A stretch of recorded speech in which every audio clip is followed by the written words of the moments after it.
उस समय आया प्यार भरा मौसम दीवाना। हेलो दर्शकों, बॉलीवुड की चमक पर आप सभी का स्वागत है। संगीत और सिनेमा ये संबंध अनूठा है और निराला है। हजारों रंग के नजारे बन गए। जहाँ सिनेमा होगा वहाँ संगीत का जिक्र जरूर होगा। कहते हैं कि कुछ धुनें कागजों पर नहीं, यादों की परतों और वक्त की सिलवटों पर लिखी जाती है। साथिया नहीं जाना कि जी। हिंदी सिनेमा का एक दौर वो था जब धुनें दिलों को सुकून देने वाला काम करती थी। कल सामने रूप। आज के डिजिटल दौर में यकीन करना मुश्किल है कि उस वक्त एक गाना ऐसा बना जो माचिस की तीली से निकलकर सिनेमा के रूहानी पर्दे तक पहुंचा। तुमने पुकारा और हम चले आए।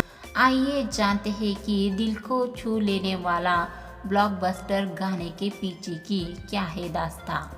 आज हम जिस गाने की बात कर रहे हैं असल में वो कोई और नहीं बल्कि साल 1960 में आई फिल्म काला बाजार का गाना खोया खोया चांद है। खोया खोया चांद खुला आसमान। इस गाने को आपने सुना होगा, इस पर खूब आप वाइब करते हुए नजर आए होंगे, लेकिन असल में इस गाने के बनने के पीछे की कहानी उतनी ही दिलचस्प है। इस गाने में वहीदा रहमान जी और देव आनंद साहब की गजब केमिस्ट्री दिखी थी, पर असल में उस केमिस्ट्री को दिखाने के लिए R.D. बर्मन जी ने काफ़ी मेहनत की थी। ये किस्सा है उस दौर का जब महान संगीतकार S.D. बर्मन जी ने इस गाने की जिम्मेदारी अपने बेटे R.D. बर्मन जी को दी थी। दरअसल इस फिल्म के प्रोड्यूसर देव आनंद साहब खुद ही थे और उन्होंने शैलेंद्र जी को फिल्म के गीत लिखने को कहा। उस वक्त शैलेंद्र जी दूसरे कामों में व्यस्त थे। हालांकि इधर S.D. बर्मन जी ने गानों की धुन तैयार कर ली थी।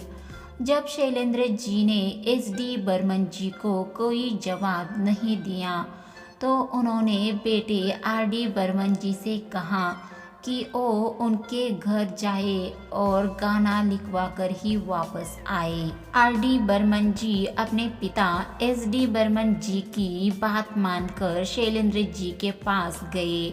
जब वो वहां पहुंचे तो उन्होंने सीधे तौर पर कहा कि उन्हें आज गाना चाहिए। काफी देर हो गई तो दोनों लोग जुहू बीच पर चले गए। शैलेंद्र जी लगातार सिगरेट फूके जा रहे थे क्योंकि उन्हें एक गाने की लाइनें समझ नहीं आ रही थी। रात के करीब 11 बज चुके थे। जाहिर है उस दौर में इतनी रात तक बाहर घूमना और वो भी जुहू बीच पर सही नहीं था। इधर R.D. बर्मन जी परेशान हो रहे थे कि पिता की बात का पालन भी करना है। इसके बाद शैलेंद्र जी ने सिगरेट जलाने के लिए पंचम दा से ही माचिस मांगी क्योंकि उनकी माचिस खत्म हो गई थी। शैलेंद्र जी ने पंचम दा से कहा कि दादा धुन सुनाओ जरा।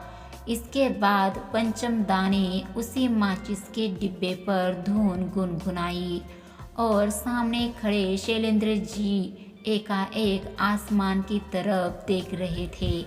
इधर पंचम दा धुन गुनगुना रहे थे और गा रहे थे कि आसमान में पूनम का चांद खिला था। ये सुन शैलेंद्र जी ने झट से पंचम दा से कहा, तुम जाओ और दादा से कहना कि मैं गाना सुबह ले आऊँगा। पंचम दा ने तुरंत गाने की धुन के साथ उसे डिब्बी पर लिख लिया। उस वक्त ना तो कलम थी और ना ही पेन, बस डिब्बे पर गाने की धुन को लिखकर पंचम दा घर आ गए और अगले दिन फिर पिता S.D. बर्मन जी को धुन सुना दी और इस तरह से तैयार हुआ गाना खोया खोया चांद खुला आसमान। आखिरकार इस गाने को फिर मोहम्मद रफ़ी साहब ने अपनी आवाज़ दी और ये गाना हमेशा के लिए अमर हो गया। इस गाने को पसंद करने वालों की लिस्ट काफ़ी लंबी है। जितना फिल्म को प्यार मिला, फिल्म आज भी उतनी ही पॉपुलर है।